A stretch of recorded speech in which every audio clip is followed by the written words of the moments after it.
Emily was an 18-year-old girl who lived in a small, quiet town. Her life was simple, filled with school, friends, and weekends spent at home. But recently, she had begun feeling something strange, something she couldn't explain. It started with little things, a feeling of being watched, a cold shiver running down her spine, the sensation that someone was always just behind her. At first, Emily brushed it off. She was just stressed with school, she told herself. It couldn't be anything else. But then, the feeling grew stronger. It wasn't just during the day, it followed her into the night. One evening, as Emily was walking home from college, she couldn't shake the sensation that someone was behind her. She kept glancing over her shoulder, but each time, the street was empty. There was no one there. Yet, her heart raced, and her steps quickened, as if someone, was just out of view, following her. When she finally reached home, the feeling lingered. Emily tried to ignore it, but as soon as she entered her room, a chill filled the air. The window was shut tight, yet she felt an icy draft. She pulled the covers up to her chin, trying to fall asleep, but the whispers began. Soft, faint, almost like a distant chant, the words seemed to come from nowhere. Emily's heart pounded in her chest. She tried to convince herself it was just her imagination, but the whispers grew louder, more distinct, until they were calling her name. Emily. She froze, her breath catching in her throat. The voice was clear now. It wasn't a dream. Something, was in her room. The next day, Emily couldn't shake the feeling of being watched. She tried to focus on her studies, but every time she looked up, her eyes would dart to the shadows, half expecting to see something lurking. Desperate for answers, she decided to visit the town's old library.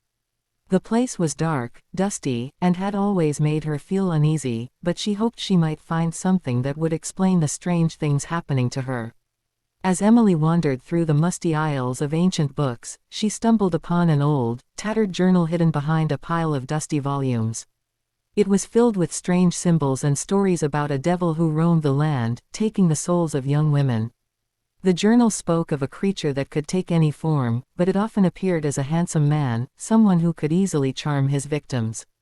The devil would fall in love with the woman, seducing her with promises of eternal love and power. But once the woman accepted his love, she would be lost forever, forever bound to him, her soul claimed. Suddenly, the hairs on the back of Emily's neck stood up. She turned around and, to her shock, saw a tall man standing in the doorway. His dark eyes seemed to pierce right through her.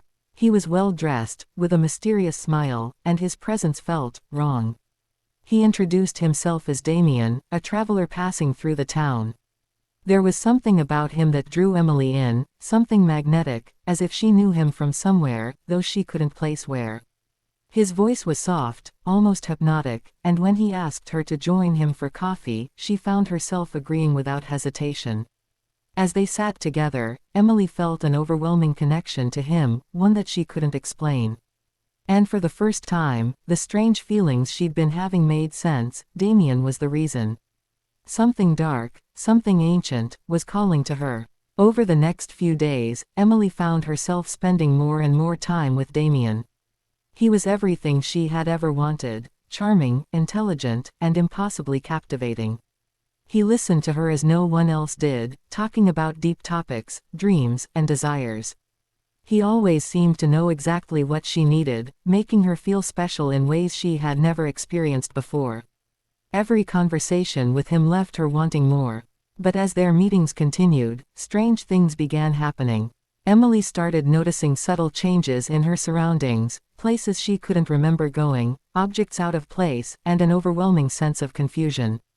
One evening, after a meeting with Damien, she returned home to find her room covered in strange symbols, etched into the walls with what appeared to be dust. Her heart pounded in fear, but Damien's soothing words echoed in her mind. "Don't worry, Emily. I will protect you." When they met again, Damien's eyes seemed darker than before, his smile colder. He told her things that no one else could have known, things from her past she had never shared with him. His gaze was intense, and Emily felt herself becoming lost in it. The more time she spent with him, the less control she felt over her own mind. It was as though he was weaving a spell around her, drawing her deeper into his world. One night, as they sat beneath the stars, Damien leaned in close, his voice barely a whisper. "You are everything I've been waiting for, Emily. You're the one. My love for you is eternal." His eyes gleamed, and for the first time, Emily saw something dark and otherworldly behind his human facade. She should have been afraid, but instead, she felt herself surrendering to him. Emily was falling in love with Damien. But little did she know, it was the devil's love, and she was already trapped. The night grew darker, and Emily could feel the weight of the moment pressing on her. As she stood in the forest with Damien, a strange sense of calm washed over her. The trees around them whispered in the wind, as if warning her, but she ignored it. Damien's touch was gentle, almost tender, but his grip on her heart was already undeniable. She had fallen for him, and it felt like the most natural thing in the world. But then, Damien's expression shifted. His smile faded, replaced by something colder, more sinister. He stepped closer to her, his dark eyes glowing faintly in the moonlight. "Emily," he whispered, "you are mine now, and you will always be mine."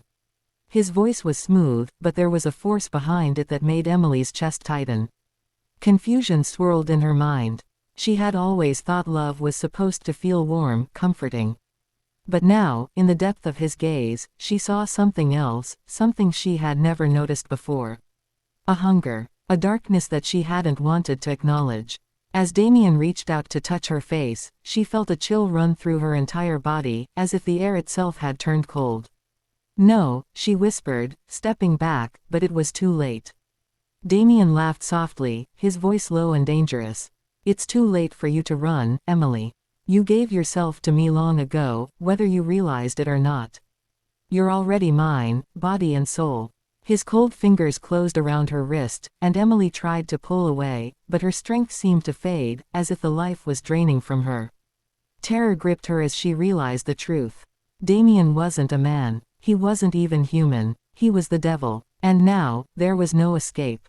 As the darkness closed in around her, Emily knew she was lost forever, trapped in the devil's love.